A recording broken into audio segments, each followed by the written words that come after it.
네, 어렵게만 느꼈던 명상과 수행이지만은 또 쉽게 접할 수 있는 방법과 의미들을 파악한다면은 일상생활 속에서도 얼마든지 수행할 수 있지 않을까 싶은데요.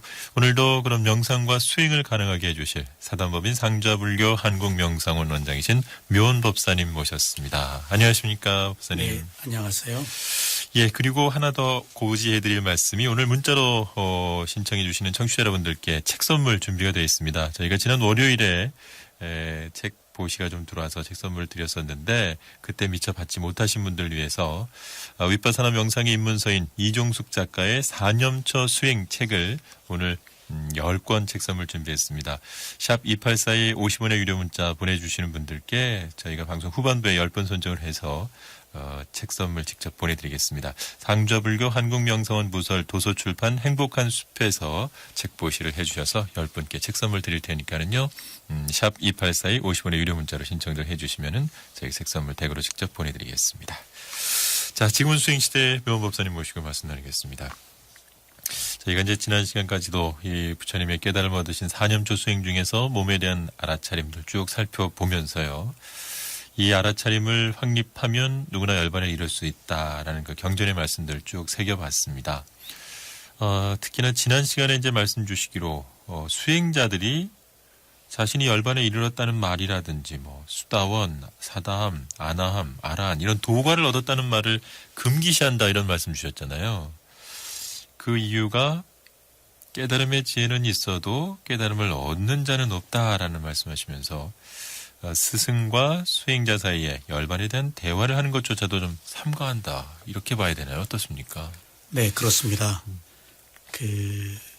바사나 수행자들은 열반이라는 말을 입에 담지 않습니다. 그리고 자신이 무슨 도과를 얻었다고 말하지도 않습니다. 네. 왜냐하면 자아가 없는 무아를 깨달은 사람이기 때문이에요. 지난 시간에 간략하게 말씀드린 것처럼 열반이라는 것은 탐욕성냄, 어리석음이란 번뇌가 소멸한 것을 말하거든요. 이러한 열반에 이르기 위해서는 먼저 자신의 마음이 몸을 알아차려야 돼요. 이때 지속적인 알아차림에 의해서 몸의 느낌이 사라지고 다음에 호흡도 사라집니다. 그러면 남아있는 것이 아는 마음밖에 없거든요. 이때 마음이 마음을 대상으로 알아차립니다. 이것을 아는 마음이라고 하나 또 알미라고도 합니다. 이 알미란 나중에 생긴 마음이 먼저 있는 마음을 대상으로 알아차리는 것입니다. 이렇게 알물 하다 보면 어느 순간에 그 아는 마음도 사라집니다. 이때 의식이 끊어진 상태입니다. 이것이 바로 열반이에요. 이때 스승과 수행자 사이의 대화는 알미 사라졌는가 아니면 알미 있었는가 하는 간접적인 말로 열반을 표현해요. 네. 만약 이때 다른 수행자들이 이 말을 들으면 이게 무슨 말인지 모릅니다. 아직 정신적 상태를 경험하지 못했기 때문이에요. 그래서 이러한 내용은 오직 스승과 이것을 경험한 수행자들만이 주고받습니다. 만약 내가 열반을 성취했다고 하면 자신을 과시하는 것이에요. 네. 부처님께서는 열반에 이르러도 그 말을 못하게 하셨어요. 그런데 하물며 열반에 들지 못하고도 들었다고 할 경우가 있거든요. 네. 이건 큰 허물이 되며 출세관에서는 거의 이것을 범죄 수준으로 봐요. 아하. 사실 이런 마음을 가진 사람은 결코 열반에 이를 수가 없어요. 자아를 가지고 있기 때문이에요. 그래서 일부의 수행자들이 지나치게 도과를 성취한 것을 집착하는데 이건 잘못된 것입니다. 수다원이라는 도과가 무슨 자격증이 아니거든요. 그래서 진정한 수행자라면은 열반을 성취한 것을 집착할 게 아니고 자기 자신이 괴로움에서 얼마나 해방되었는가 자유로워졌는가 하는 것으로 스스로 판단하면 됩니다. 네. 네. 자, 근데 지금 말씀 들으면서 궁금한 게 열반을 성취했다 뭐 이런 말은 과시하는 거기 때문에 말하지 않는다라고 했는데 열반을 성취했다라고 말하는 거하고 알미 사라졌다라고 이렇게 말하는 거하고는 좀 다른 건가요, 그러면? 네, 열반이란 말을 입에 못 붙이게 돼 있어요. 그겁니다. 아하. 닙바나라는 말을. 그러니까 알미 의식이 끊어진 상태 그것이 열반이기 때문에 간접적으로 아는 마음이 있었는가 없었는가 그렇게 표현을 해요. 그러면 본인이 의식이 끊어졌는데 네. 그런 앓음이 사라졌다라는 것조차도 의식하지 못해야 되는 거 아닌가요? 그렇습니다. 그러니까 스승이 판단해 주죠. 아하. 네네네. 네. 네. 자, 지금 이제 의식이 끊어졌다는 게 제가 그런 경지에 이르지 못해서 그런지 모르겠는데 이 의식이 끊어졌다는 상태가 뭘 말하는지 흔히 마음이 끊어진 뭐 죽음을 의미하지는 않을 것 같은데요. 의식은 아는 마음이거든요. 네. 마음은 대상이 없으면 일어나지를 않아요. 그러니까 어떤 사물을 볼 때 마음이 사물을 대상으로 일어나요. 또 소리를 들을 때는 마음이 소리를 대상으로 일어나고 잠을 잘 때는 마음이 잠을 대상으로 일어나요. 열반의 상태에서는 마음이 열반을 대상으로 한다라고 그렇게 주석서에서는 말해요. 그러니까 열반이란 죽어서 의식이 끊어진 상태와는 달라요. 이때 생명은 살아있지만은 아는 마음의 기능이 정지된 상태예요. 이게 열반의 특수성이에요. 그래서 이때의 열반은 졸음과 달라요. 아, 예, 예. 예. 그래서 처음에 열반을 경험한 수행자는 자신이 졸았는지 아니면 열반의 상태인지를 판단하지 못해요. 그래서 이런 경우에 스승이 판단합니다. 어떻게 스승이 판단할 수 있는가 하면은 이 상태에 오기까지 스승이 수행자의 지혜가 성숙되는 과정을 면밀하게 지켜보고 있거든요. 아, 이 수행자가 때가 무르익었다. 아, 도과를 성취할 단계가 되었다. 라고 했을 때 여러 가지 그 리드하거나 지시하는 사항들이 있어요. 그래서 어느 날 느닷없이 열반을 말하는 게 아니고 1년의 지혜 성숙 과정을 지켜본 뒤에 이런 판단을 내릴 수가 있어요. 그러니까 누가 자기가 수행 지도를 하지 않는 사람이 이런 열반의 상태에 이르렀다고 해도 스승은 그걸 판단할 수가 없어요. 왜냐하면 그 사람의 수행에 대한 일련의 과정을 지켜볼 수 없었기 때문에. 예. 그래서 스승은 이때 졸았는가 졸지 않았는가를 확인하는 방법이 있어요. 그래서 그 방법이 알미 사라지기 전에 뭘 보았는가. 네. 그리고 깨어나서는 뭘 봤는가 네. 하는 것을 전체적으로 종합하는 그런 그 검증 과정이 있어요. 그래서 이런 그 과정을 통해서 스승이 열반을 이제 간접적으로 말을 해줘요. 네. 처음에는 그래서 본인이 자신이 열반을 체험했는지 모르지만은 나중에 거듭 열반을 체험할 때는 본인이 알아요. 내가 졸았는가? 아, 그러니까 아까 스승이 물었잖아요. 네. 의식이 끊어졌을 때 뭘 봤는가? 끊어지고 나서 깨어서 뭘 봤는가? 네. 하는 것이 매우 비밀스러운 검증 과정이에요. 네, 이런 그때 것은 공개할 어떻게 수가 없습니다. 표현하는가에 따라서 네, 스승만이 알 수 있는 그럽니다. 거죠. 네, 그렇습니다. 그러니까 스승은 그렇게 보고 객관적으로 인증이 아니고 네. 다음 주제를 줍니다. 네, 끊임없이 주제를 줘요. 네, 수행이 주제거든요. 그럼 있는 것은 소멸하고 또 새로운 것이 오고 네. 그런 일련의 과정만 있어요. 아하. 네, 그러니까 뭐 말씀하신 것처럼 아무런 준비 없이 갑자기 뭐 이렇게 되는 경우는 없다라는 말씀하셨는데 그렇습니다. 그러다 보면은 그 개인마다 어떤 사람은 좀 이게 열반이 빨리 오는 사람도 있고 네. 어떤 사람은 뭐 시간이 아무리 뭐 20년이 지나도 안 되는 경우도 있고 그런 건가요? 그래서 미얀마의 그 술룽 사야도 같은 경우에는 네. 그 글을 모르시는 분인데 아라한이 됐다는 소문이 났어요. 네. 그래서 여러 큰 스승들이 가서 검증을 해보니까 네. 아라한의 경지에 이미 올라 있는 것을 발견했어요. 아하. 네네. 그게 본인이 직접 지도한 그런 스승이 아니었는데 수행자가 아니었음에도 네네네. 불구하고 네. 가서 이렇게 그렇습니다. 말씀을 나누다 보면 네네네. 그 수행자가 높은 경지에 있는 분들은 다 알았죠. 네, 객관적으로 검증하는 그런 그 과정들이 있습니다. 그러니까 그 육조 해능도 네. 다른 사람들이 검증했잖아요. 그 깨달음의 단계가 무엇인지는 모르겠습니다만은 네. 이 얘기를 들어보니까 아하. 높은 경지에 이르렀다는 것을 그러니까 뭐 다양한 방법들이 있습니다. 그런데 제가 말씀드리는 것은 일반적인 일련의 과정을 말씀드리는 겁니다. 네. 예외적인 과정은 또 있을 수 있겠죠. 그렇겠죠. 예. 자, 그럼 그렇게 해서 수행을 열심히 해서 이제 스승이 인정하는 열반을 성취한 수행자를 이제 뭐 수다원과의 도과 수다원의 도가에 이르렀다. 뭐 이렇게 표현을 하나요? 어떻습니까? 네, 그렇습니다. 네. 이 수다원과의 도가를 성취하면 어떤 뭐 변화가 있나요? 어떻습니까? 네, 이제 수다원의 변화가 깨달음이라는 것이 무엇인지를 밝히는 내용이에요. 아, 그러니까 우리가 깨달았다고 그러잖아요. 그렇죠. 깨닫고 뭐 하냐고요. 음흠. 뭘 깨달았냔 말이에요. 네. 이 제가 지금부터 드리는 말씀이 다 그 내용입니다. 음흠. 깨달음이라는 것이 무엇인지. 네. 그러니까 수다원은 수다원의 깨달음이거든요. 그래서 처음에 열반을 성취한 수행자를 수다원이라고 그래요. 네. 아난다 존자도 부처님이 반열반에 드실 때 그때 수다원이었어요. 그러다 3개월 뒤에 1차 경전 결집을 할 때 밤새도록 경행을 하다가 피곤을 해서 좀 누워야겠다 하는데 눕는 과정에서 사다함, 아나함, 아라한이 바로 돼버렸어요. 아하. 네네. 예. 지금 그래서- 그 말씀하신 그러면 수다원, 사다함, 아나함, 아나함, 아라한. 아라한. 요게 그 깨달음의 어떤 그 경지를 네, 예, 과정이에요. 단계를 예. 빨리 이룰 수도 있고 오랜 기간 동안 거쳐서 이룰 수도 있고 또 7청정과 16단계의 지혜를 어떤 사람은 쉽게 빨리 뛰어넘는데 어떤 사람은 어느 단계의 지혜에서 오랫동안 정치할 수도 있고 네. 그건 사람의 근기 문제예요.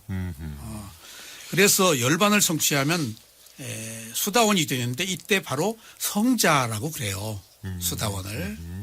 이제 막 입문한 그러니까 깨달음에 막 입문한 네, 단계라고 볼 수 네. 있겠네요. 이때 성자는 성스러운 진리인 고진멸도 사성제를 경험한 것을 말하거든요.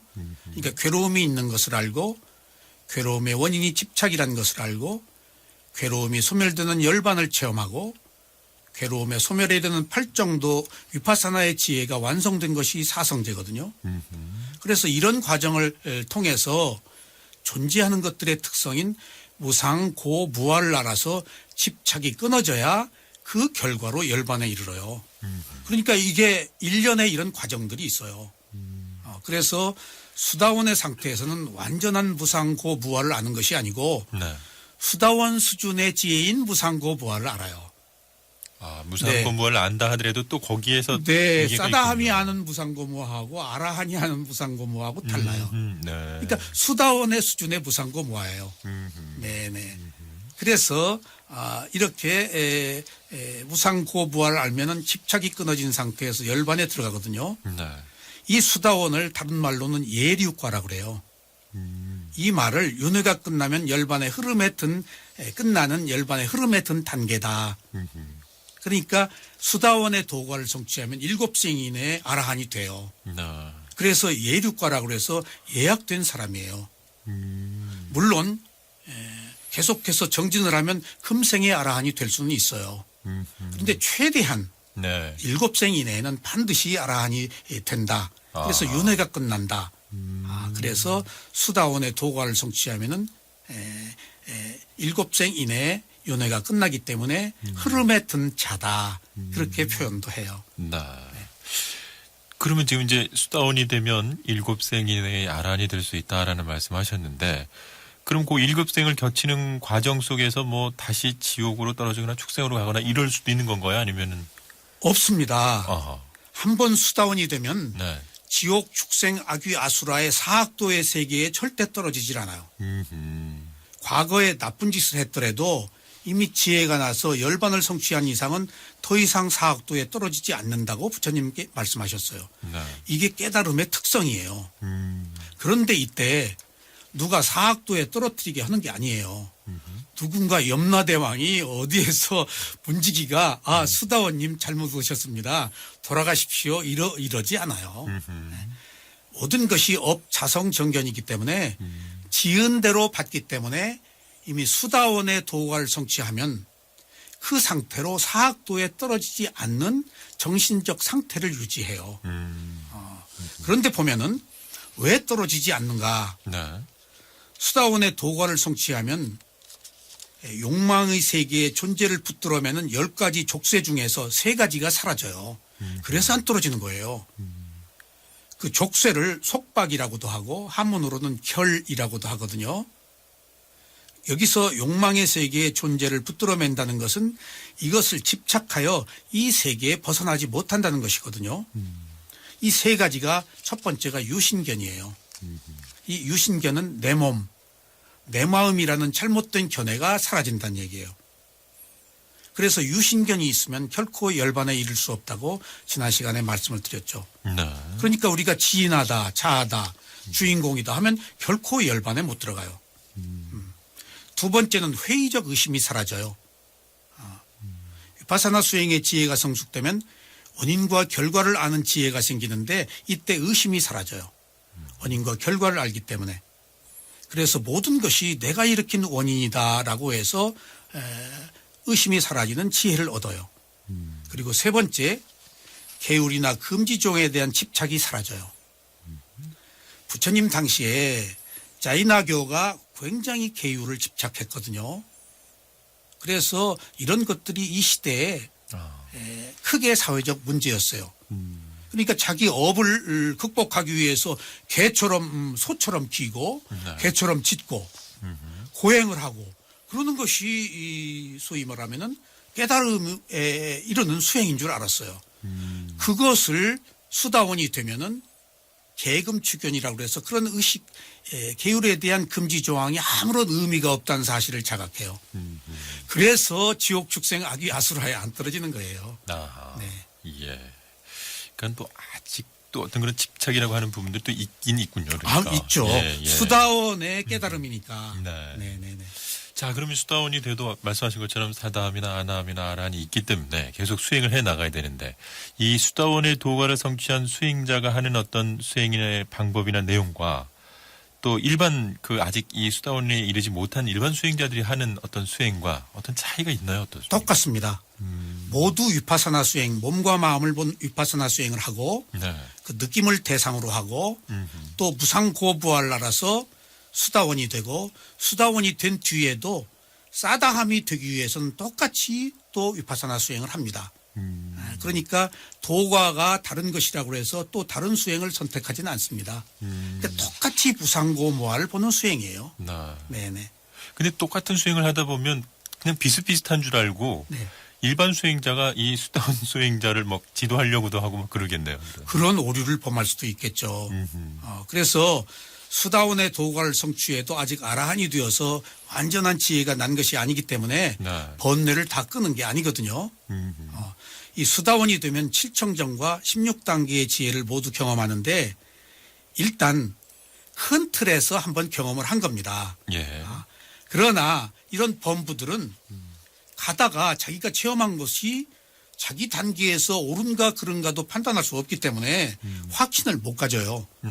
그래서 남을 지도할 수가 없어요. 그래서 미얀마에서 같은 수행자끼리 절대 이런 수행에 대한 얘기를 나누지 못하도록 해요. 저도 수행을 하면서 잘못된 수행 방법을 지도받고 네. 몇 번이나 방향을 전환하곤 했어요. 그러니까 수행한 사람들이 좀 아는 체 하고 싶거든요. 그래서 좀 뭔가 새로운 거 네, 알면 네, 네. 예. 또 저쪽에서 아직 몰라서 이렇게 헤매는 것 같으면 네네. 전해주고 싶고. 근데 자기도 모르고 아하. 지도를 하기 마련이에요. 그래서 이걸 금기시해요. 아. 그런 경우에 나중에 잘못 수행 지도를 받아서 수행 방법이 잘못됐다는 것을 알 경우에 깊은 산 속에서 산길을 헛들었다가 되돌아오는 그런 그 고통이 있더라고요. 아쉬움과. 그렇죠. 그러니까 이것 또한 겪어야 될 하나의 과정이에요. 네. 세상 사는 사람의 누군가 참견하기 마련이거든요. 네네. 네. 자, 그러면 이제 수다원이 된 뒤에 그 다음 단계 이제 사다함이라는 말씀 주셨는데 여기서도 이제 마찬가지 기존에 했던 일반 수행자들과 같은 수행을 한다라고 했는데 어떤 뭔가 좀 다른 수행이 필요하지 않을까라는 생각도 드는데 어떻게 해서 그러면 사다함이 될 수 있는지 그 과정도 좀 설명을 해 주시죠. 그러니까 수다원이나 사다함이나 아라한이나 똑같이 자기 자신의 몸과 마음을 알아차리는 위파사나 수행을 하는데요. 네. 일정 기간 동안 수다원이 된 뒤에 어느 단계에 가면 스승이 사다함이 수행을 하라고 지도를 해 주셔요. 네네. 네. 그러면은 수다원이 되어 있는 상태에서 얻은 모든 지혜를 다 버리는 서원을 세워요. 네. 왜냐하면 내가 수다원이라는 자만심을 버리기 위한 거예요. 그래서 똑같이 다시 몸과 마음을 알아차리는 7청정과 16단계의 수행을 시작해요. 그런데 두 가지 방법이 있어요. 네. 일단 1단계부터 시작하는 방법과 바로 수행이 연속됐을 경우에는 16단계의 지혜에서 5단계가 방가냐나라고 해서 소멸의 지혜인데 2단계부터 수행을 하라고 스승이 지도를 해주세요. 네. 너는 정신과 물질을 구별하는 지혜가 아닌 소멸의 지혜부터 수행을 시작해라. 그렇게 해서 그 단계에서 또 시작을 해요. 네. 이 윗바사나 수행은 어떻게 보면 그 스승의 역할이 굉장히 중요하고 그렇습니다. 그 네. 말에 굉장히 잘 따라야 되겠군요. 예. 네. 아유, 아쉽게도 오늘도 뭐 말씀 얼마 나누지 못한 것 같은데 벌써 마무리할 시간이 됐는데 아쉽지만은 오늘은 좀 여기서 마무리하고 다음 주 금요일에 지금 수행 시대를 또 기약해야 될 것 같습니다. 오늘도 역시 사단법인 상좌불교 한국명사원 원장이신 묘원법사님 귀한 말씀 감사드리고요. 이 다음 주에 또 이 사담이나 또 아나함 또 아라한에 대한 도가들에 대한 설명도 부탁드리겠습니다. 오늘 귀한 말씀 감사합니다. 네, 감사합니다.